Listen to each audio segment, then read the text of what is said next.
Welcome to Imperfection in Progress, a podcast for ambitious women who are people pleasers, perfectionists, or procrastinators. Want to feel less stressed and more joy in your life? Then this is for you. I'm your host, Dawn Calvinisti. Today, I'm speaking to Tamara Pflug, our fun and confidence coach from Switzerland. Tamara and I discuss how the 3 Ps, people-pleasing, perfectionism, and procrastination, all have self-doubt attached. As a confidence coach, Tamara brings such insight on how we can change those thoughts that keep us in the self-doubt spiral and instead bring belief and trust in ourselves.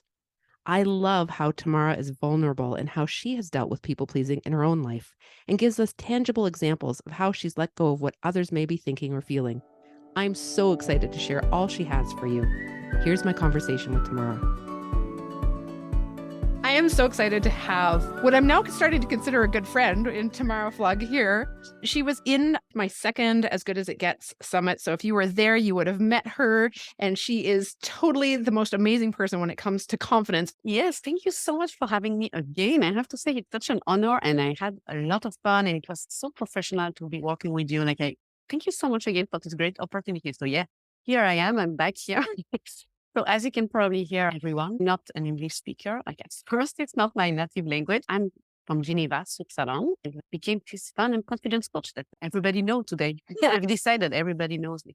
I love that you call yourself a fun and confidence coach. Last year in 2022, my word of the year was fun because I was feeling like everything was so serious. It had to be done right. And again, coming from a background of being very much perfectionistic, it had to be done right.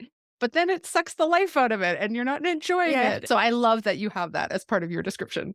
Thank you. And I also love that. I think you pointed it at it to me that it goes well together, that we can have fun and be confident and that it's related, exactly what you said, to take things not too serious. And I like that you pointed it together. I think when I first wrote, I decided kind of the tagline, fun and confident coach.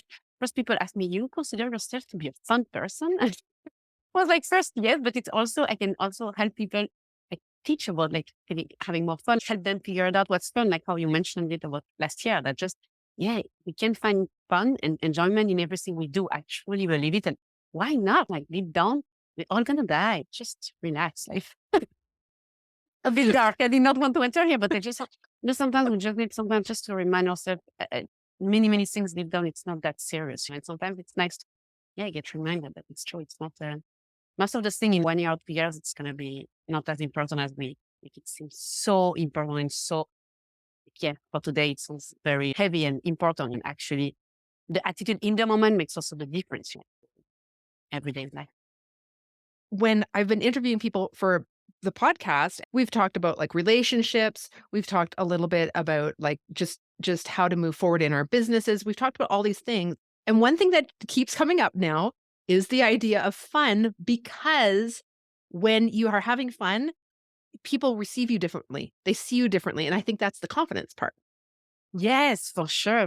And I think the fun is also with what you mentioned before, not taking yourself too seriously, that actually we are also not taking things so personally. We don't get so easily offended. I shared something saying that we can never feel offended because people can say something, but it's always what we're thinking about this that makes us feel offended. So I said, if we take things more lightly, we have better attitude, more fun, for sure. I think that we're showing up with people in a relaxed way and we are just fun to be around. And it is me think of an anecdote. Recently, my dad asked me, because he's way older than me, we are 50 years different. And he asked me, but so you like to be around me? And I told him, just be fun to be around and people want to just be nice and fun to be around and people will want to stick around. We can also think of people that sometimes, I like to say, sometimes we see people and they give us energy or they drain a bit of energy, even if it's not always people's fault.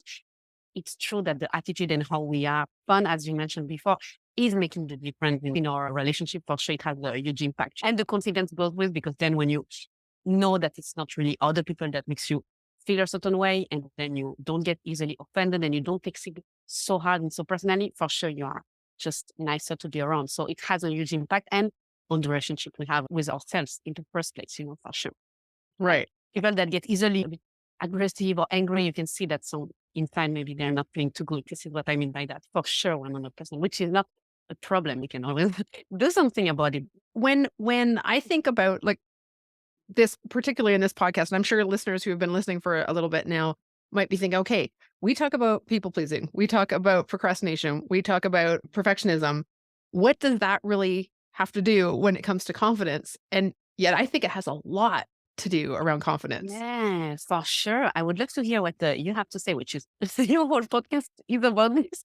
But I think, yeah, for sure, because deep down, it all relates for me to like feeling self-doubt, procrastination. It's like we don't want to do it because we're afraid of not making it good enough, which no matter what it is, perfectionism is the same. Like we want to make sure that good enough because probably also it says something about us. The presentation that we make, if people have something to say, we may think that it's like some people have to say something about us. I think all of this, it's always, yeah, coming back to our self-worth. I say that any problem, anything that I'm coaching, any amazing clients on, very often it goes down to being worthy. I said that deep down, we all want to be seen, heard, and understood.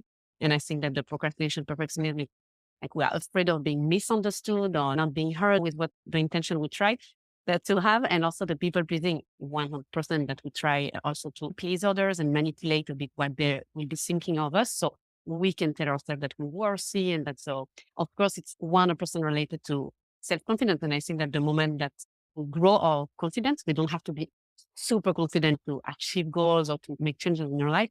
But I think that from the moment that you can already feel slowly a bit more confident, you will for sure less want to please others. You will less like procrastinate because you trust yourself that no matter what, you can learn something new, you can do it. And I like also to say really that the worst that can happen is an emotion. And I think confidence for me, it's really about being willing to feel, to process any kind of emotion.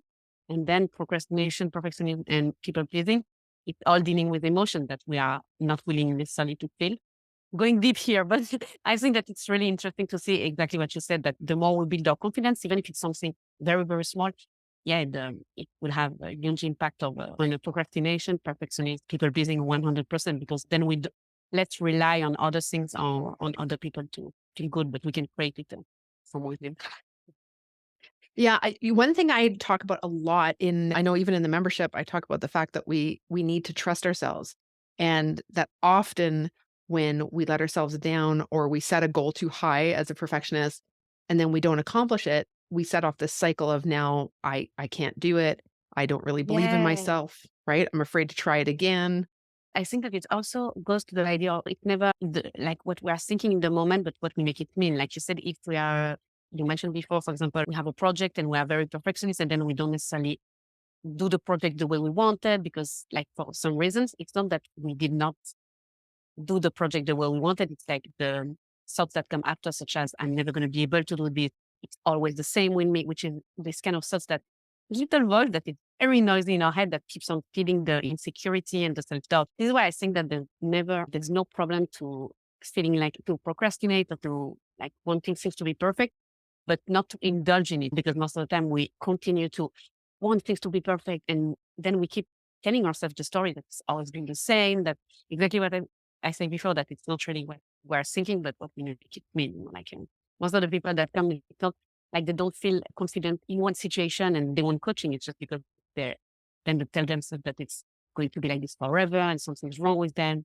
If you know what I mean. People pleasing, it's not only in one situation that you feel like you please others, then you feel like it's your only way to be loved, which is deep and hard, but I think it's be the truth because then we get to the habit of giving others and getting a positive answer that people love us and we continue doing it. This is why I think your podcast is like the three topics together, it's perfectly like it's amazing. Yeah. And you're right, like, it creates a cycle, right? And then when we Mhm. create this cycle, it cements those thoughts deeper, and so we believe them Yeah. even more, and really, they're stories. They're not even Yeah. reality most of the time. No, and I think that the brain system is very efficient. It's an amazing brain that is just gonna repeat the same thoughts to us because we believe it, then we act on them. Like we probably people pleasing, we continue to do things that we don't necessarily want to do. And the brain is just very efficient. It will offer us the same thoughts over and over again if we continue believe them. So, like, yeah, it's very interesting to see that we are not our thoughts. They are just thoughts. They are stories that we believe about ourselves. It's so powerful to realize. And I know, like, we talk about catching our thoughts and starting to pay Yeah. attention and in order to make changes to what we're thinking. But if somebody's listening right now and thinking, "Yeah, but it's true. Like, I'm not really capable at this," or I'm not confident at that," or I can't really do this, or I've tried doing this, but it didn't work. So maybe I just can't do this, or maybe it's really only for other people. Where do we start when we believe things so deeply that we're struggling to get out of that? Yes, for sure. This is the hardest because people will tell you at this point, believe that you can and you're halfway there, or they will share with you affirmations that are so beautiful and pretty on Pinterest and everything. But if you don't believe them, it's like it's not gonna do anything for you. So I think on the first step, the very, very first step here, and it's really simple, is just to pay attention to this little voice that is telling us this, that is stopping us. Most of the time with my clients, it's thoughts such as I'm not good enough, I did not do enough, I should not have said it. I've done something bad. All of these thoughts, and without even paying attention. And I get cut a lot. Not that I'm still an expert, but I'm getting coached a lot, and I still believe thoughts, believe things that my brain is telling me.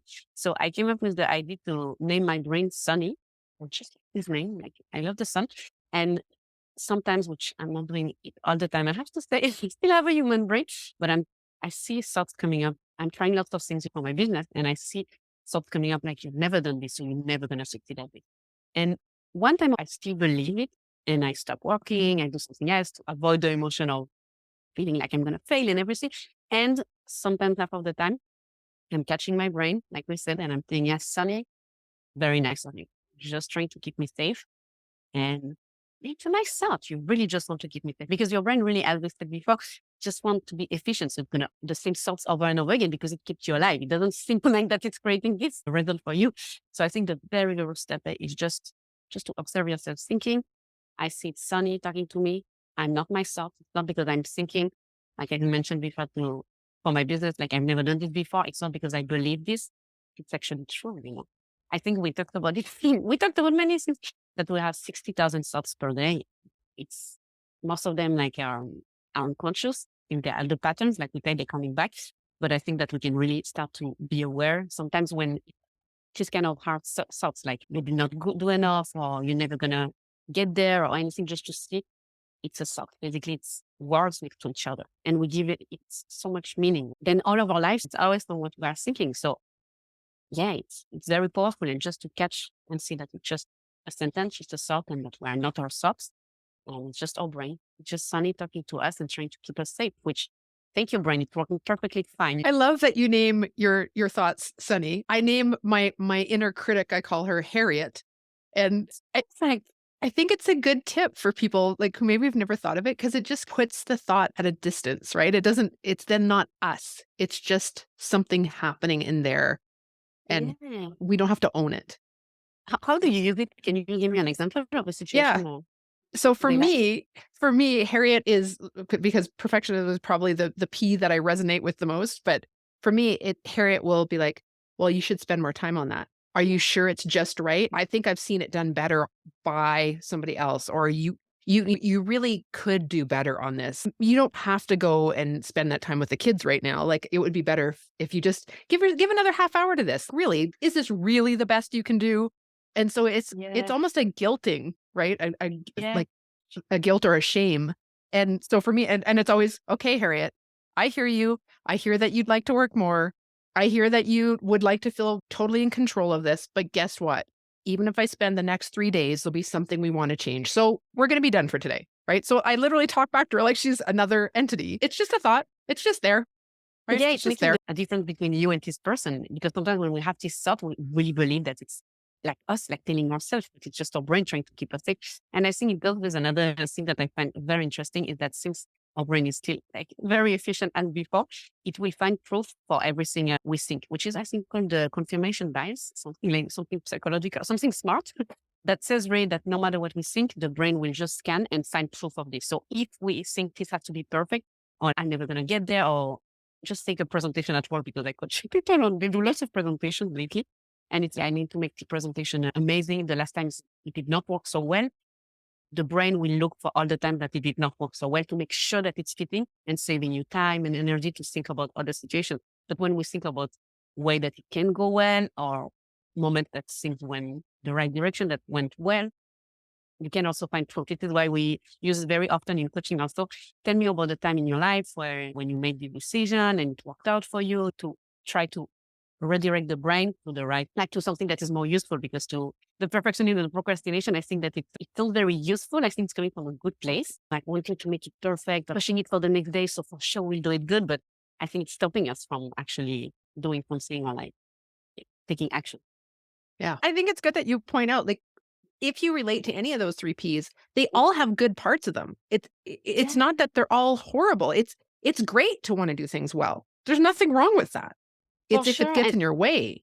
yes, for sure. And I think this is also very interesting that we made it a kind of diabolical, like this is French, so make it such a drama about I'm procrastinating or I'm perfectionist. I know I'm not supposed to do this, but there is also, I think self-doubt has also some benefits. Sometimes it's also like procrastination. I think it shows that we care. We want to do something good. I don't know. I think we can use everything as I like to share this a lot. I'm a confident coach, but I think we can use every opportunity or to beat yourself up. Like perfectionist, I should know better. It's okay. I know I should not be perfectionist. Or we can use it as a way to love ourselves more. Like, of course, I want to make this amazing. Of course, I want people to love me. So I think it's just, yeah, it's the first step. But the very first step to observe, like you said, with the, so funny, you name the name of a girl for your inner critic, and I named, I named it of a boy. So yeah, yeah. Yeah, whatever works. Yeah, but it's true. It's separated completely. Like I had the thought really again today. You never done this. You've never gonna succeed at it. And I really cut my brain. Like I said, yeah, I see you. I really see you. But today, and it goes also with the idea of thinking something and believing it. We can, as I said, we have 60,000 thoughts. There are thoughts, I'm going to brush my teeth. You don't care. So it's just a thought. So why not sometimes we believe very strong kind of thoughts, such as I have to do this perfectly, otherwise it won't work. But it feels really bad to think this thought. So just to be aware that it's just a thought, just words like a cloud, it's passing in the sky. So what I always ask everybody, and I mean, you know this is coming, but which one of the 3 Ps do you relate to the most? Yeah, I was going to surprise you and change my mind last minute. No, I'm happy that I'm not on the grill. For sure, I would have said the people pleasing. I would have said, I'm saying people pleasing for sure. A few years ago, I would say 5, 6, I was still thinking that to be loved, I would need to do something that I don't really want to do. And it could people say, but sometimes you gotta do things you don't want to do. Yes and no. Depends on how you feel when you think this up. But yeah, I really relate to people pleasing because I really felt that to be loved and to be understood, I had to fit or to do things differently. And I mentioned it also on the summit, but I'm not planning on having kids. I'm not going too much to funerals, and for the reasons just that I want, just because I want to. And I think that I would also, and I shared it with you also, I think another time, that if we are not being who we truly are, without, of course, hurting others or like trying to make people upset on purpose, of course, but if we're not doing what we really want, people are not doing what they really want, it's nobody's doing what they want. And I like really to be authentic. I like people to be authentic, which I let them have their feelings if they're mad at me. But yeah, I just think that people pleasing is also, it's a non-ending circle, because if I'm doing things I don't want to do, I'm kind of resentful wanting people to do things they don't want to do. So everybody's doing things they don't want to do. I think it just gets so much easier if everybody can be respected by things they really want to do. And the people pleasing, I think, goes also sometimes with the idea of saying no. And when I heard somewhere that if I'm saying no because I'm saying yes to something else, which each time I'm saying no, it raises the value of my yes. And I've discovered that then it makes me, when I'm with people, like they know it because probably I repeated it, but I said, yeah, I'm with you. I'm choosing to be with you. Really, I really want to be with you. So I don't know, it makes it much more like sincere. I think my presence is more sincere, and I'm more sincere with myself for sure. I really like that you said, so if you are with somebody, like, you're really authentically with them. You chose that. You didn't just say yes because Yeah. you always say yes. No, because, and even families, like people that we think we're supposed to do things for friends, for families, like actually, I think that just imagine a world if everybody will do, but sincerely, sometimes you do want to help somebody, even if it's not exactly the first thing you would do today. I think that we would just all be like, there will not be too much, will not resentment, or will just be, people will have deep connection on yeah, from a sincere and authentic place. I think that also what is funny with the people pleasing that sometimes, and we all find ourselves in the situation that you do something for somebody and still they are not happy. Still they have something to say. So you're not happy. The other person is not happy. Everybody take care of yourself and like do what you really want to do. But again, without doing it on purpose to hurt others. And then I think the last piece of this is also very, very important, is to let people have emotions also, because we make it, people should not feel sad. People should not be frustrated or disappointed. Like I live abroad, so I did not go to the funeral of my grandmother by choice. And actually, I was surprised because I had so many thoughts in my head that my mom would say something. And in the end, first she did not, but also I was at peace thinking that she would be sad or disappointed. So yeah, it's never easy, like situation, and I'm still struggling. I have to say, people pleasing, like coming back to patterns, as we mentioned, but I still to know what you really want to do and then be also at peace. I want to be respected for who I am as like people pleaser or ex people pleaser. But then I think it's important also to respect others in their own truth. They are feeling this feeling. We don't have to fix them to feel better. It's also okay. They are sad in the moment. It's Yeah. interesting. We could talk hours about this, I think, but your podcast is covering topics that are so interesting.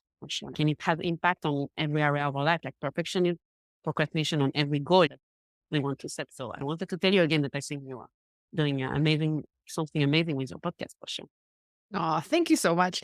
I love that you're here sharing with us. I know we got to know each other in the summit, but for people who didn't get to hear you there, or even people who just want to get to know you more, I love that we're able to have you here and be a part of this. One thing I want to mention is that we are offering something free, which is Tamara's my 8 favorite thoughts that will help you feel more confident today. So I'm going to put those in the show notes and you can grab that freebie. But tell us a little bit about what it's for, what we can use it for. Yes, it's just because, again, I think also when it comes to self-confidence, we think that it's all or nothing. People are super confident. We don't actually think about somebody that is sometimes confident, sometimes not.